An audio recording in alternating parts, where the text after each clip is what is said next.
Hello everyone, स्वागत है आपका आपके अपने चैनल पढ़ के तो देख में।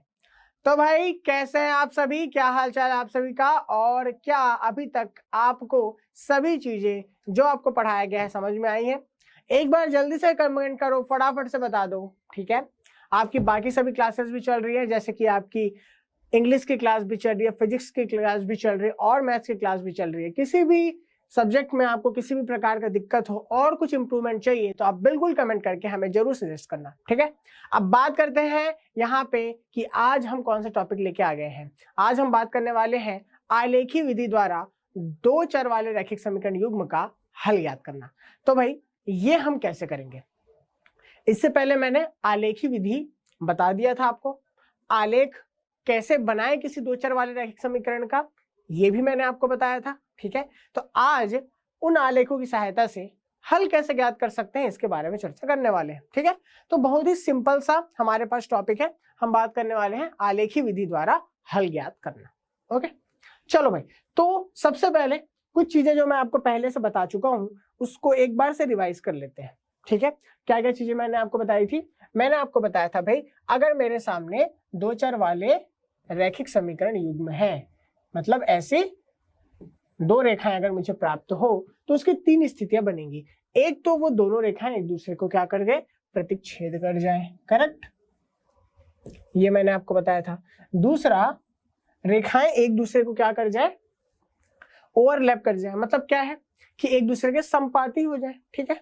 या फिर तीसरा स्थिति ये हो सकता है कि रेखाएं बिल्कुल भी एक दूसरे को कहीं ना काटे, इसका मतलब आपस में समांतर हो, ठीक है।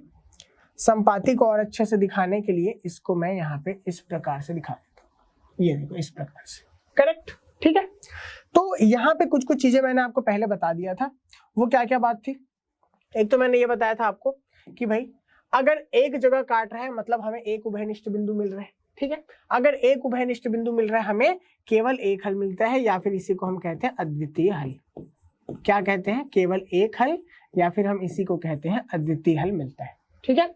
यहाँ देख सकते हैं भाई कि यहाँ हमें बहुत सारे अनेकों बिंदु मिलेंगे जो दोनों ही रेखा पे स्थित हो, इसका मतलब यहाँ पे क्या मिल जाएंगे, अनेक हल मिलेंगे। क्या मिलेगा यहाँ पर? अनेक हल, ठीक है। और तीसरे में देख सकते हैं कि दोनों रेखाएं एक दूसरे को कहीं नहीं काट रही है, मतलब कोई भी उभयनिष्ठ बिंदु नहीं मिल रहा है, इसलिए यहाँ पे कैसा हल मिलेगा हमें? कोई हल नहीं, ठीक है, कोई हल नहीं। तो इसका सीधा सा मतलब यह समझ में आता है कि अगर हमें उभयनिष्ठ बिंदु मिलता है तब हमें वहां अद्वितीय हल मिलता है, मतलब एक हल मिलता है केवल एक उभयनिष्ठ बिंदु मिलने पर।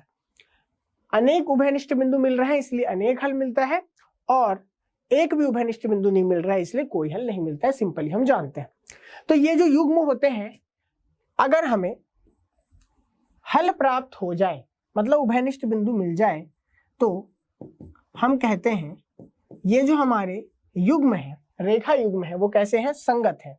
अगर कोई भी हल ना मिले तो हम कहेंगे कि रेखा युग्म जो हमारे हैं वो कैसे हैं? असंगत है। सभी चीजें मैंने आपको पहले से बता के रखा है। साथ ही साथ पिछले क्लास में मैंने आपको आलेख के बारे में भी बताया था, दो चर वाले रैखिक समीकरण का, तो उसको भी जल्दी से यहाँ पे समझ लेते हैं कि भाई अगर आपके पास एक ग्राफ पेपर है, ग्राफ पेपर में आप जानते हैं हमेशा आपके पास एक y अक्ष होता है और x अक्ष होता है। तो क्षैतिज की ओर x अक्ष को दर्शाते हैं और उसके ऊर्ध्वाधर हम y अक्ष को दर्शाते हैं, ठीक है। साथ ही साथ ये हमारा मूल बिंदु होता है, यहाँ पे x और y दोनों अक्षों के मान हमारे पास हमेशा सदैव के लिए शून्य ही प्राप्त होते हैं। अब बात करें यहाँ पे दाईं ओर धनात्मक ओर चलते हैं तो 1 2 3 ये इस प्रकार से बढ़ते जाता है, बाईं ओर ऋणात्मक तो यहाँ से ऋण 1 ऋण 2 ऋण 3 ये इस प्रकार से क्या होता है? बढ़ते जाता है। इसी प्रकार y अक्ष में भी ऊपर की ओर जाते हैं, इस प्रकार से बढ़ेगा, और ये हमारे पास नीचे की ओर जाएगा तो बेटा इस प्रकार बढ़ेगा, सिंपल, ठीक है। ये तो आप सभी बच्चों को अच्छे से पता ही है। अब यहाँ पे एक चीज मैंने आपको बार बार बताया है कि अगर मैं बात करूं x अक्ष के लिए, तो x अक्ष में देख सकते हैं आप, x अक्ष में ये जो सभी हमें दिख रहे हैं बिंदु, जैसे मान लो मैं इस बिंदु की बात करूं तो यहाँ पे x का जो निर्देशांक है वह कितना दिखाई दे रहा है, x निर्देशांक का मान 1, लेकिन y का जो मान है वो क्या मिलेगा, 0 मिलेगा। ठीक है, y निर्देशांक का मान 0 मिलेगा। चलो जैसे मैं इसकी बात कर लूं, यहाँ पे मान लो 4 है, तो क्या हो जाएगा, यहाँ पे 4 और 0 हो जाएगा। करेक्ट। इसी तरह ऊपर जाए अपन, यहाँ y 0 हो रहा है, यहाँ पे क्या होता है हमारे पास x 0 मिलता है, 0 और 2। इसका मतलब x अक्ष निर्देशांक का मान 0 और y अक्ष निर्देशांक का मान 2 आपको देखने को मिल रहा है। तो क्या समझ में आया आपको, यहाँ पे सिंपली हम समझ सकते हैं आसान भाषा में कि भाई यहाँ पे जो हमारा x अक्ष है, x अक्ष के लिए y का जो मान है सदैव क्या मिलेगा, 0 के बराबर मिलने वाला है, और y अक्ष में जो x का मान है वह सदैव के लिए क्या मिलेगा, 0 मिलने वाला है। ठीक है, इसमें बिल्कुल भी कुछ सोचने वाली बात नहीं है, सिंपल सी बात है। x अक्ष पे किसी भी बिंदु पे चले जाओ, आपको हमेशा y का मान 0 ही देखने मिलने वाला है, और y अक्ष में किसी भी बिंदु पर चले जाओ आपको सदैव x का मान 0 ही मिलने वाला है। तो ये जो छोटा सा कॉन्सेप्ट है, इसी की सहायता से हम आलेख बनाते हैं और ज्यादा आसानी से आलेख बना पाते हैं। ठीक है, तो भाई अगर मैं बात करूं, अगर मैं इसको 2 लाइन में लिखना चाहूं तो मैं इस प्रकार से लिख सकता हूं कि x अक्ष पर स्थित कोई बिंदु, ठीक है, x अक्ष पर स्थित कोई बिंदु और y अक्ष पर स्थित कोई बिंदु। करेक्ट।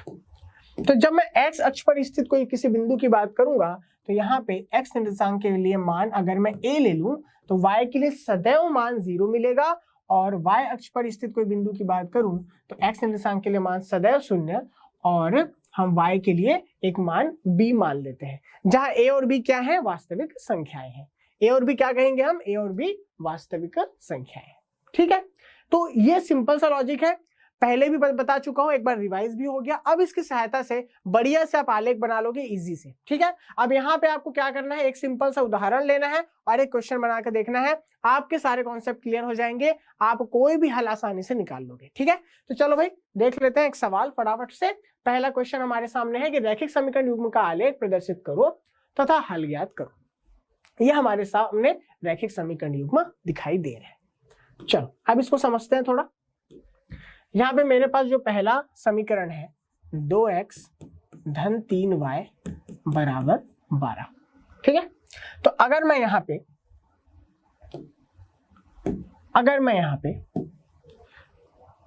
2x को इस पक्ष में पक्षांतर कर दूं तो मुझे क्या मिल जाएगा, y बराबर, देखो 2x को पक्षांतर करूंगा तो क्या मिल जाएगा, 12 ऋण 2x। y के गुणा में क्या है, 3 है, तो बटे में क्या आ जाएगा, 3 आ जाएगा। ठीक है, तो y बराबर इस रूप में मिलेगा।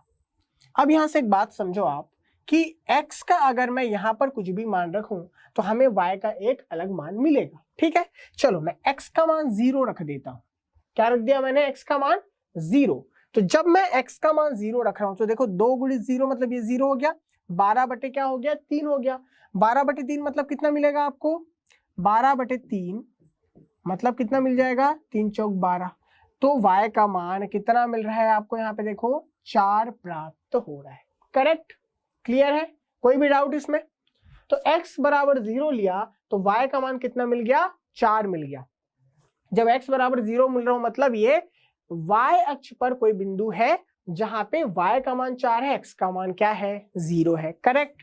चलो भाई अब यदि मैं कहूं, अब यहीं पर अगर मैं कह दूं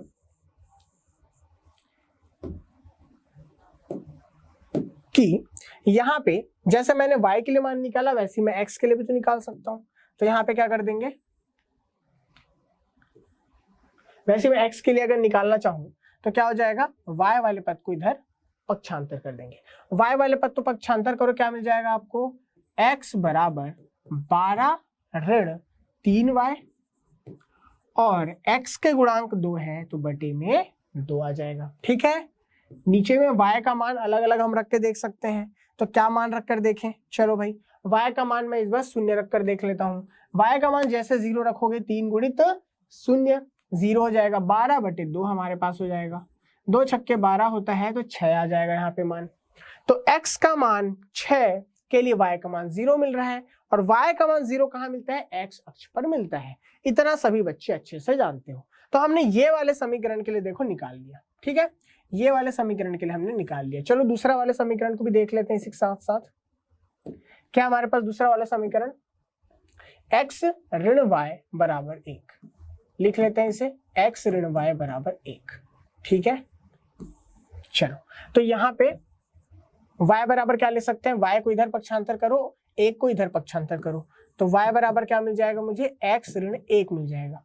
इसी प्रकार y वाले पद को दूसरे पक्ष में ले जाओ, देखो y वाले पद को अगर दूसरे पक्ष में ले जाऊं और x के लिए मान निकालना चाहूं, क्या आ जाएगा, x बराबर y को इधर पक्षांतर करेंगे तो y धन 1 हो जाएगा, ठीक है। चलो तो यहाँ पे अब क्या करते हैं, यहाँ पे x बराबर 0 रखकर देखते हैं, तो y का मान कितना आ गया, देखो ऋण 1 मिल गया, करेक्ट। यहाँ पे y का मान 0 रखकर देखते हैं तो x का मान कितना आ गया, देखो 1 मिल गया।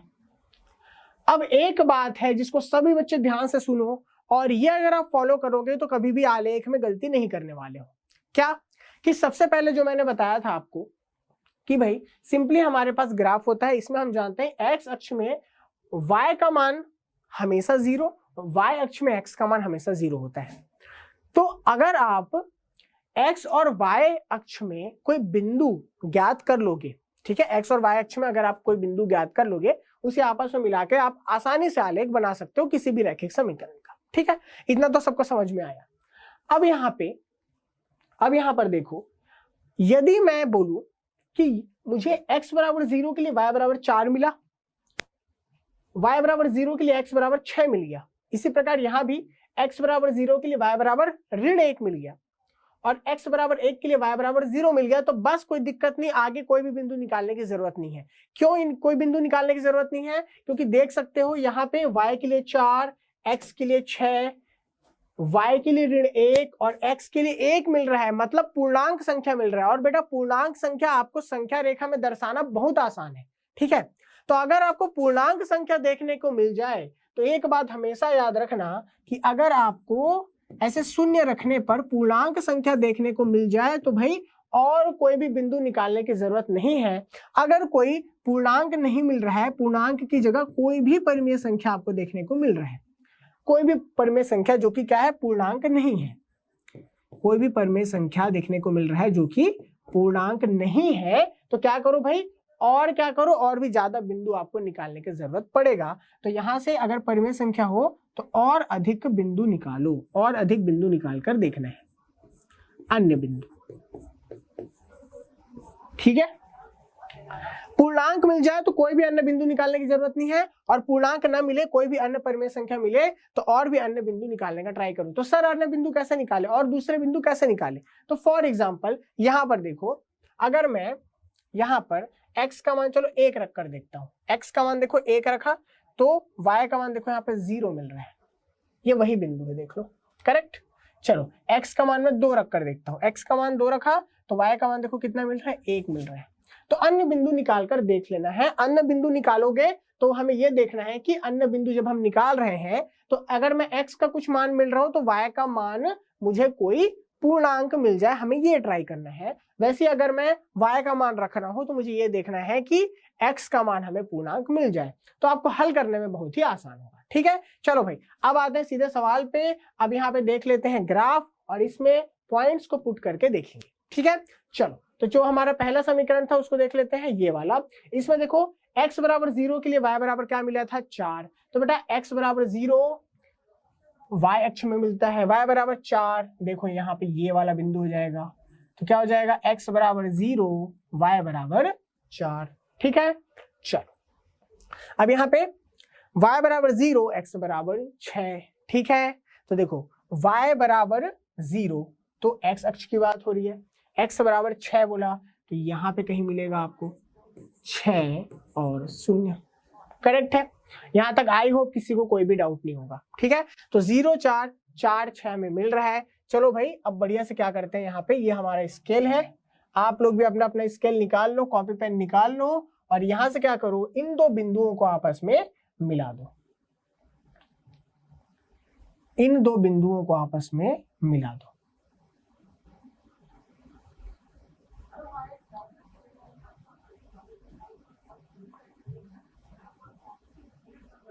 ये देखिए, अब ये दो बिंदु हमारे पास है, इन्हें हमें क्या करना है, आपस में मिलाना है। तो भाई कोई और अलग कलर ले लेते हैं जो यहाँ अलग से दिखाई दे। तो ये मेरे पास इस प्रकार से मैंने इन दो बिंदुओं को क्या कर दिया है, मिला दिया है। ये मेरा क्या हो गया, आलेख हो गया। किसका आलेख हो गया, हमारे पास क्या था, 2x ऋण 3y बराबर 12। लिख लेते हैं इसे, 2x ऋण 3y बराबर 12। ये हमारे पास क्या था, हमारा समीकरण था, धन 3y है। चलो ठीक है, चलो भाई ये हमारे पास निकल गया इसका आलेख। चलो एक और आलेख निकालना है हमें, किसका निकालना है, इसके लिए। तो x बराबर 0, y बराबर ऋण 1, x बराबर 1, y बराबर 0। चलो तो x बराबर 0, y बराबर ऋण 1 कहां मिलेगा, देखो भाई यहां पर देख सकते हो, x बराबर 0 मतलब YH और y बराबर ऋण 1 मतलब ये बिंदु मिलेगा आपको। तो ये हो जाएगा 0 ऋण 1। क्लियर है। चलो इसके बाद x बराबर 1, y बराबर 0, तो क्या हो जाएगा, x बराबर 1, y बराबर 0। ठीक है, तो यहां से क्या कर सकते हैं,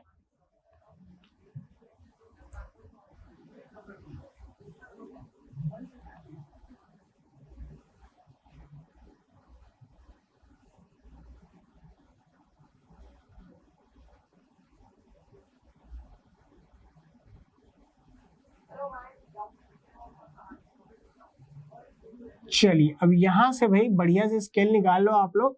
मेरे लिए तो थोड़ा टाइम लग रहा है, आप लोग के लिए तुरंत हो जाना चाहिए। ठीक है, क्यों तुरंत हो जाना चाहिए, क्योंकि भाई आपको स्केल पकड़ना है, सीधे सीधे रख देना है, इतना जमाना वमाने की जरूरत पड़ेगा नहीं आपको, ये बहुत आसानी से आपसे हो जाएगा। चलो भाई स्केल हमारा ज्यादा बड़ा हो रहा है और छोटा कर देते हैं इसे। चलो अब ये दो हमारे पास जो बिंदु हैं, इन्हें क्या करो, आपस में मिलाओ। ओके, तो यहां पर ये हमने खींच दिया आलेख और यहां से ये बिंदु देख सकते हैं आपस में मिल गए, यहां से आलेख खींच गया।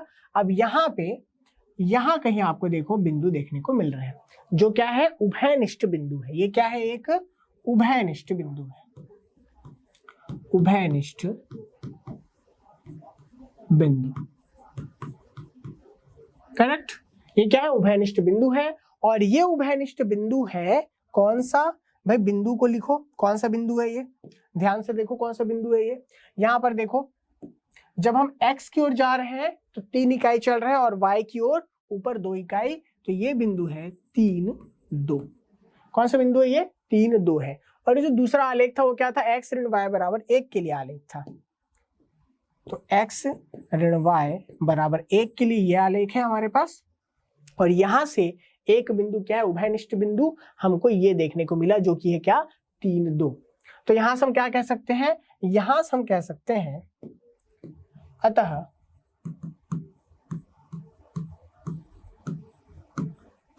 उभयनिष्ठ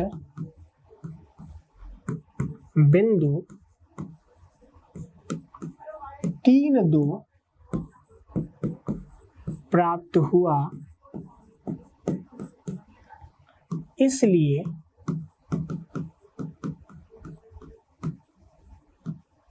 समीकरण युग्म का हल 3, 2 है। क्या क्लियर है आप सभी को, समीकरण युग्म का क्या हल है, 3, 2 आपके समीकरण युग्म का हल है। ठीक है, 3, 2 हमारे समीकरण युग्म का हल है। इसका कहने का मतलब क्या है, x बराबर 3 और y बराबर 2 हमारे समीकरण युग्म का क्या है, हल है। ठीक है, आप सभी को क्या ये क्लियर है, इसमें है कोई डाउट तो आप जल्दी से बता सकते हैं फटाफट से। ठीक है, इसमें कोई भी डाउट हो तो आप बिल्कुल इसको जल्दी से बता सकते हैं, कोई भी दिक्कत हो कमेंट करके बता सकते हैं। ऐसा ही सेम एक एग्जांपल देखते हैं, दूसरे तरह का दिया गया है, x धन 2y बराबर 3, 2x धन 4y बराबर 8। इसका भी वैसे ही आलेखी विधि द्वारा हमें हल ज्ञात करना है। कैसे ज्ञात कर सकते हैं देखो, चलो जैसे हमने उसके लिए सॉल्व किया था वैसे ही इसके लिए भी सॉल्व करके देखते हैं। तो यहां पर देख लेते हैं सबसे पहले x और y के लिए हमें यहाँ पे क्या मिल जाएगा, देखो x को पक्षांतर कर दो तो क्या आ जाएगा, 3 ऋण x बटे में 2 गुणे में है तो बटे में 2 आ जाएगा। ठीक है, चलो इसमें तो कोई डाउट नहीं है। ठीक है, अब यहाँ पे x बराबर क्या ले सकते हैं, 2y को पक्षांतर कर दो तो 3 ऋण 2y, तो y के अब अलग अलग मान निकाल के देख सकते हैं। चलो भाई, तो यहां से देखो सबसे पहले x बराबर मैं क्या रखता हूँ, 0 रखता हूँ। देखो जैसे x बराबर 0 रखोगे आपको मिल जाएगा 3 बटे में 2। ठीक है, इसका मतलब आपको कितना मिला, 1.5 मिला। तो देखो ये एक पूर्णांक संख्या नहीं है, तो बेटा जब पूर्णांक संख्या ना मिले तो ट्राई किया करो और आगे बढ़ने का, और आगे बढ़ जाओ तो शायद आपको पूर्णांक मिल जाए। तो देखो x बराबर, चलो मैं 1 रख कर देखता हूं, तो जब x बराबर 1 रखूंगा तो 3 ऋण 1 2 हो जाएगा, तो इसका मतलब 2 बटे 2 मिलेगा, इसका मतलब मुझे 1 मिल जाएगा। करेक्ट, तो मुझे यहां से बिंदु कौन सा मिल रहा है, यहां से मुझे बिंदु मिल रहा है, दो बिंदु देखने को मिल रहे हैं। मुझे बिंदु मिल रहा है 0 1.5, 0 1.5 और 1 1, मुझे 2 बिंदु यहाँ पर देखने को मिल रहे हैं।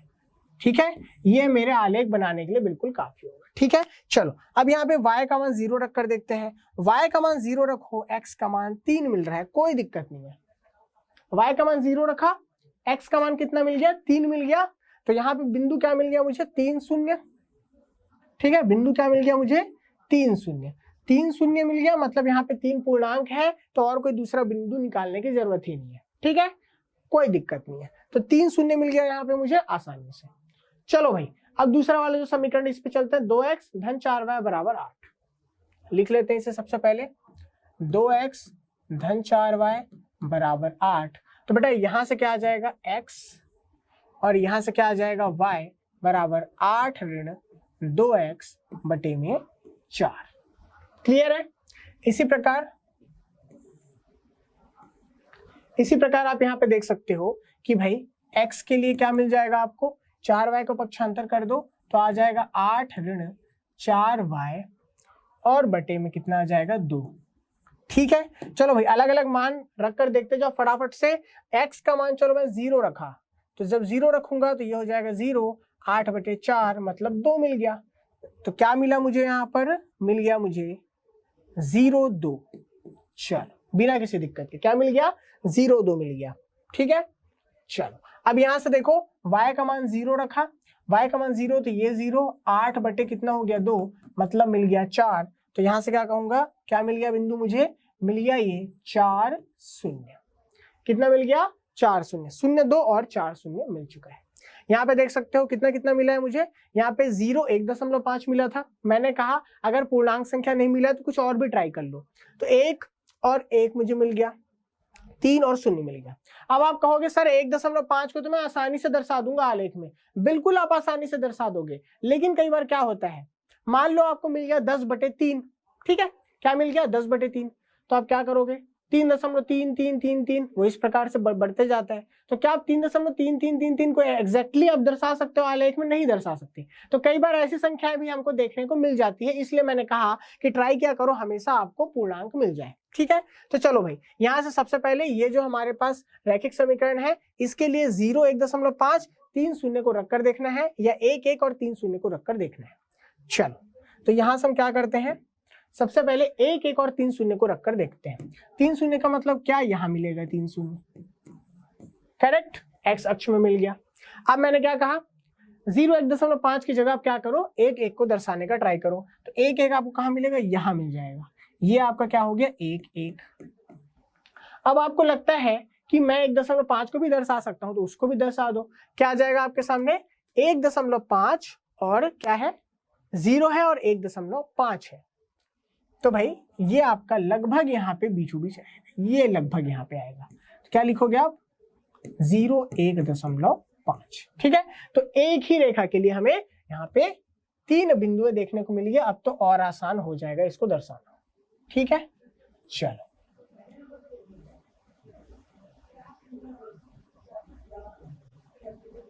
तो हमेशा ट्राई करो, मैंने जो कहा पूर्णांक वाले नंबरों को मिलाने का ट्राई करो, कभी गलत नहीं होगा। देखो ये पूर्णांक वाले हैं, इन्हें आपस में मिलाने का ट्राई करो। चलो भाई ये वाला कलर ले लेता हूं मैं। ये अब मैंने क्या कर दिया, रेखा खींच दिया है और यहां से ये मेरा आलेख बन गया है। कौन सा समीकरण का, पहले वाले समीकरण का, पहले वाले समीकरण का ये आलेख बन गया। ठीक है, अब सेकंड वाले का देखते हैं। सेकंड में हमें 0, 2 और 4 शून्य मिला था। ठीक है, चलो भाई इसे रखते जाओ फटाफट से।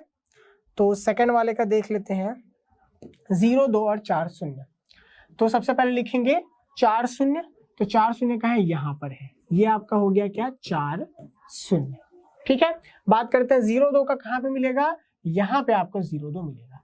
ये आपका 0, 2 क्या मिल गया आपको, 0, 2। ठीक है, 4 शून्य यहाँ मिल गया, 0, 2 यहाँ मिल गया। अब क्या करें भाई, तो अब इसको क्या कर देंगे, यहाँ पर मिला देंगे। चलिए ठीक है, 0, 2 था और 4 शून्य था। ये आपका देखो ध्यान से, 0, 1.5, 1, 1 ये हमने दर्शा दिया था। 3 और 0 हमने ये भी दर्शा दिया था। करेक्ट, क्या ले लिया था, 3 शून्य को भी दर्शा दिया था। अब इन दोनों को दर्शा देंगे, तो ये आपस में कैसे दर्शाएंगे, ये इस प्रकार से इन दोनों को मिला दो। चलो भाई, तो इसे आपस में इस प्रकार से मिला देते हैं। ये देखो, अब यहां से आप देखो, हमें ये दूसरा वाला आलेख मिल गया, दूसरा वाला ये हमारे पास आलेख मिल गया। दोनों को अगर ध्यान से देखोगे तो आप कहोगे सर ये तो बिल्कुल मुझे ऐसा लग रहा है कि समांतर है, कहीं पे जाके नहीं काटेंगे। देखो दोनों रेखा एक दूसरे के क्या है, समांतर है। तो यहां से हम क्या कहेंगे, रेखाएं आपस में समांतर है, आपस में समांतर है। अतः क्या कह सकते हैं, कोई हल प्राप्त नहीं होगा। ठीक है, ठीक है, सिंपल। भाई मैंने क्या बताया था पहले, अगर रेखा आपस में समांतर हो तो कोई हल नहीं मिलता, कोई भी उभयनिष्ठ बिंदु नहीं है तो कोई हल नहीं मिलेगा। तो भाई पहले वाला जो क्वेश्चन था उसमें एक हल मिले था, क्योंकि रेखा एक दूसरे को प्रतिच्छेद कर रहा था। यहाँ पे रेखा एक दूसरे के बिल्कुल समांतर है तो कोई हल नहीं मिलेगा। तीसरा क्वेश्चन आपके सामने है, ये आप सभी को होमवर्क है, सभी को इसको घर में बना के देखना है और मुझे कमेंट करके बताओ कि क्या ये वाला क्वेश्चन आपसे सॉल्व हुआ और क्या इसके लिए आपने अच्छे से आलेख बना लिया। ठीक है, और सभी ट्राई करो कि आलेख का भी इमेजेस खींच के मुझे भेज सकते हो। मेरा जो ग्रुप है, व्हाट्सएप ग्रुप है, वो आप सभी को पता ही है। जिन बच्चों को नहीं पता है प्लीज आपस में शेयर कर लेना और उसमें आप शेयर कर सकते हो। ठीक है, तो बच्चे आज की क्लास आपकी यहीं तक की थी। ठीक है, और अगली क्लास में फिर से मिलेंगे। अगली क्लास में हम पढ़ने वाले हैं बीजगणितीय विधियां। तो अलग अलग हमारे पास बीजगणितीय विधियां हैं, प्रतिस्थापन विधि है, विलोपन विधि है, वृज्जगुणन विधि है, सबके बारे में चर्चा करेंगे, सबके बारे में प्रैक्टिस क्वेश्चंस भी करने वाले हैं। ठीक है, तो भाई अगले क्लास में सभी बच्चे मिलना, जुड़े रहो पढ़ते तो देख के साथ। Thank you and bye bye.